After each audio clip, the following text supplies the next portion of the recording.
Hello বাগান প্রেমী ইউটিউবাসী, আপনারা যে যেখান থেকে আজকে আমার এই ভিডিওটি দেখছেন আপনাদের সবাইকে বিলেতের বাগান বাড়ির আরেকটি ব্র্যান্ড নিউ ভিডিওতে স্বাগত জানাচ্ছি। আর আজকে মার্চ মাসের 17 তারিখ আপনাদের সাথে শেয়ার করব আমার কয়েকটি লাউয়ের চারা। সেই সাথে আপনাদেরকে জানাবো কিভাবে আমার লাউয়ের চারাগুলো এত হেলদি হয়, আমি কি করি। চলুন।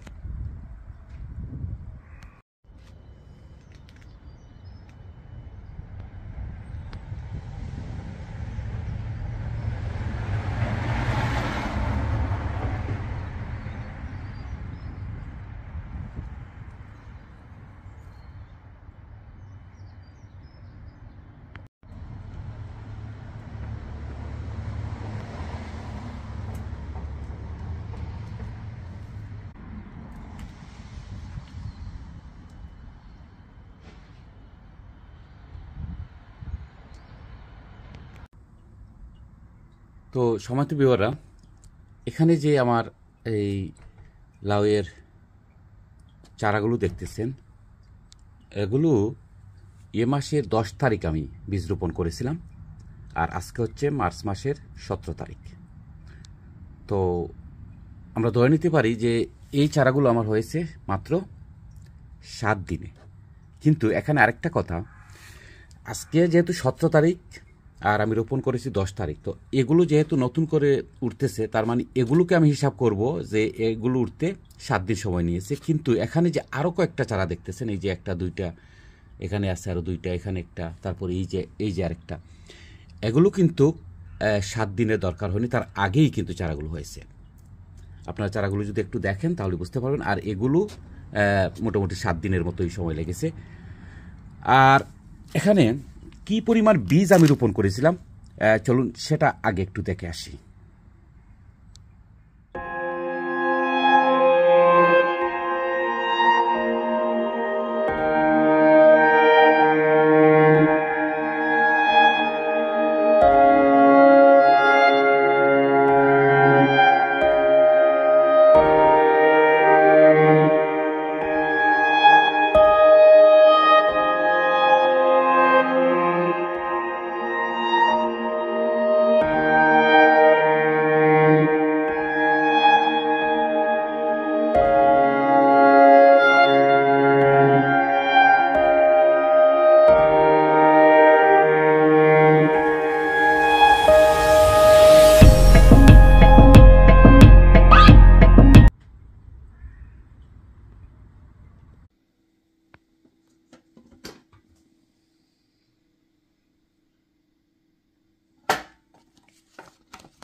তো আপনারা দেখলেন যে আমি এই যে একটা বক্স, এই বক্সের মধ্যে কত বীজ রোপণ করেছি।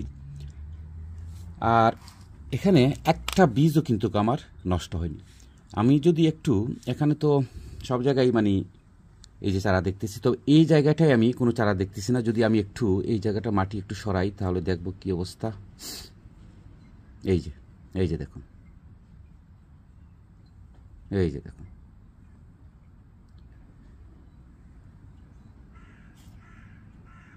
আমি যতগুলো বীজ এখানে রোপণ করেছি তার সবগুলো থেকেই কিন্তু চারা হয়েছে।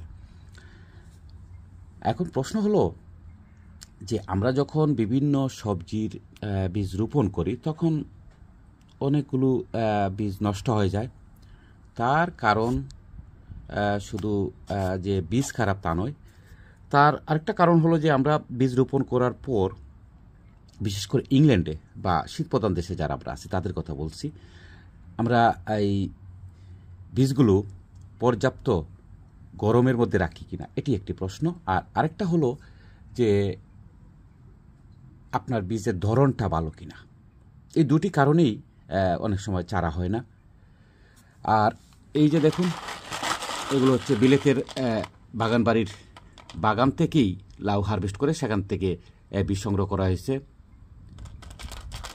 এবং এই বীজগুলো গুণে মানে সবচেয়ে ভালো। তো এই যে বীজ আর এই বীজগুলোই কিন্তু এই চারাগুলো হয়েছে। অতএব যদি আপনার ভালো মানের বীজ না হয় তাহলে কিন্তু আপনি ভালো চারা আশা করতে পারবেন না। আর এই ভালো চারা যদি হয় আপনার, তাহলে অবশ্যই এই ইংল্যান্ডের অল্প দিনের বা শীতপ্রধান দেশে যে অল্প দিনের যে সামার, এই সামারে আপনি কাঙ্ক্ষিত ফলন পাবেন। আর যারা বিলেতের বাগান বাড়ির নিয়মিত ভিডিও দেখেন, আপনারা তো জানেন যে আমি সবসময় খাটো জাতের হাইব্রিড সবজির বীজ রোপণ করি, বা আমি সেগুলোই সবসময় পছন্দ করি, আপনাদেরকেও সেগুলোর কথা বলি। খাটো জাতের দরকার এই কারণে, আর হাইব্রিড এ কারণে যে আমরা আসলে আমাদের সামারটা খুব অল্প দিনের, তো অল্প দিনেই কিন্তু আমাদের গাছ থেকে আমরা ফলন আশা করি। আর আমার এইগুলো কিন্তু হাইব্রিড, আর এগুলো কিন্তু জাম্বো লাউ, অনেক বড় লাউ হয় এগুলো।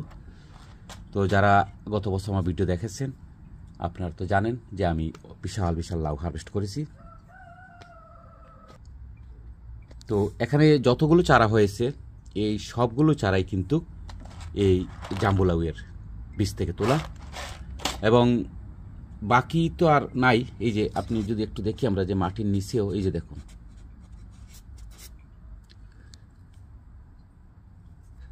কতগুলো চারা রোপণ করেছি, সেটি তো আপনারা দেখলেন। আর এই পাশে যদি আপনাদেরকে একটু দেখাই যে এখানে যে লাউয়ের চারাগুলো, এগুলো সম্পর্কে একটু আপনাদেরকে বলি। এই দেখুন, আপনি যদি একটা চারা দেখেন যে মাটি থেকে কতটুকু উপরে উঠলো, এই যে দেখুন,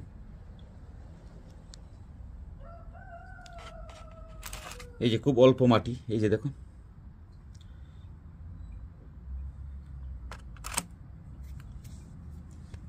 এই গাছগুলো এতটা হেলথি, তার কারণ হচ্ছে, আমি আপনারা মনে করতে পারেন যে এই গাছগুলোকে আমি কোনো খাবার দিই কিনা। আসলে আমি কোনো ধরনের সবজির গাছে আমি খাবার, এই বয়সে আমি কোনো খাবার দিই না, অন্তত এত ছোটো থাকতে আমি খাবার দিই না। শুধু অল্প পানি দিয়ে থাকি, তাও এই বিশেষ করে লাউয়ের গাছে কিন্তু বেশি পানি দেওয়া যাবে না। যদি কোনো কারণে বেশি পানি হয় তাহলে আপনার গাছ পচে যাবে। তো সে কারণে খেয়াল রাখতে হবে যেন মাটি বেশি শুকিয়ে না যায়। যদি বেশি মাটি শুকিয়ে যায় তখন আপনারা অল্প পানি স্প্রে করবেন, তাও কিন্তু জগ দিয়ে যে আপনি একদম ঢেলে দেবেন সেরকম না, শুধু স্প্রেটা করবেন। হালকা স্প্রে যদি করেন তাহলে ঠিক আছে। আর এই দেখুন, এরকম লাউয়ের গাছ যদি আপনার হয় তাহলে তো আপনি অবশ্যই এই অল্প দিনে আপনার বাগানের থেকে কাঙ্ক্ষিত ফলন আপনি পাবেন। আর যদি লাউয়ের গাছ আপনার বেশি চিকন হয়ে যায় তাহলে তো এটি খুবই খারাপ, কেননা এই চিকন লাউয়ের গাছ থেকে আপনি ভালো ফলন কিভাবে পাবেন? গাছ যদি হেলদি না হয় তাহলে তো আপনি বেশি ফলন পাবেন না। আর আমার গাছগুলো কতটুকু হেলদি আপনারা যদি দেখেন, এই যে দেখুন মাটি থেকে এখনও কিন্তু গাছ মানে পুরোপুরি বড় হয়নি, তা উপরে উঠতে পারেনি, তার মধ্যেই কিন্তু এই যে দেখুন 3 পাতা 4 পাতায় চলে যাচ্ছে, এই যে দেখুন। আর এই দেখুন মাটি থেকে তেমন উপরে না।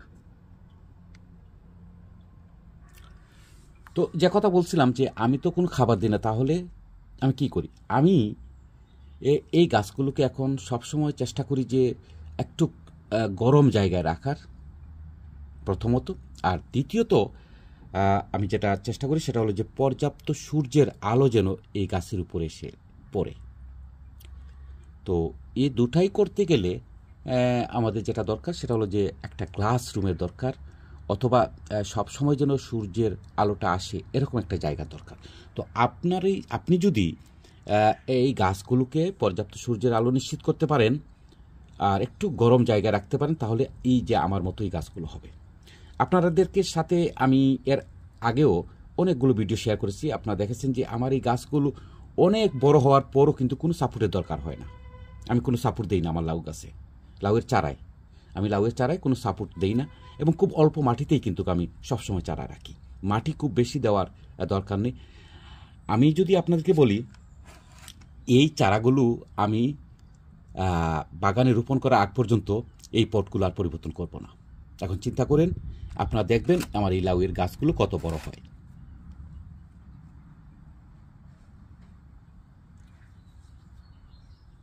এই দুটি জিনিস যদি আমরা নিশ্চিত করতে পারি, একটি হলো যে আপনার সূর্যের আলো এবং গাছে যে পর্যাপ্ত গরম, সেটি যদি নিশ্চিত করা যায়, তাহলে কখনোই আপনার পট পরিবর্তন করতে হবে না, বারবার এই পট থেকে ওই পটে নিতে হবে না। আপনাদেরকে আমি তো বলছি যে কথাটা, যে এই যে দেখুন এত ছোট্ট একটা গাছ, এই যে দেখুন 4 পাতার মধ্যে চলে যাচ্ছে এখন, দেখছেন? এই গাছটা এখানেই থাকবে, এই গাছ আর উপরে উঠবে না। আমি কখনো চাই না যে আমার লাউয়ের গাছগুলো লম্বা হোক, এটা আমি কখনো চাই না। আপনাদেরকে আমি সবসময় বলি যে আমি লাউয়ের গাছ চাই ছোট থাক এবং হেলদি যেন হয়। তো সময় তো বিওয়ারা, এই চারাগুলো কিন্তু আমার এই বীজ থেকে।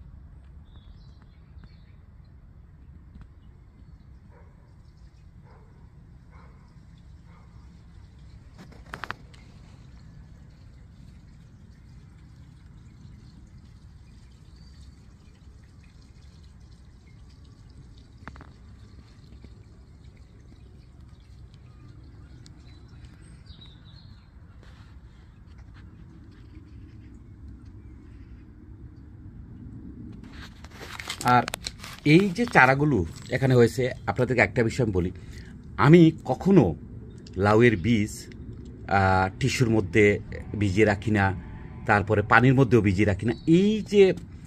এই বীজগুলো আমি যখন রোপণ করি, আপনারা বীজটা দেখেছেন যে এটা পানি থেকে আমি তুলিনি, অর্থাৎ শুকনো বীজ কিন্তু আমি মাটিতে রোপণ করেছি। আমি সরাসরি মাটিতেই আমি বীজ রোপণ করি, আমি কোনো টিস্যু ব্যবহার করি না। আমি পানির মধ্যে, অনেকেই বলেন যে 1 দিন 2 দিন 20 মিনিট 25 মিনিট আধা ঘন্টা পানির মধ্যে ভিজিয়ে রাখুন, আমি কোনোটাই করি না।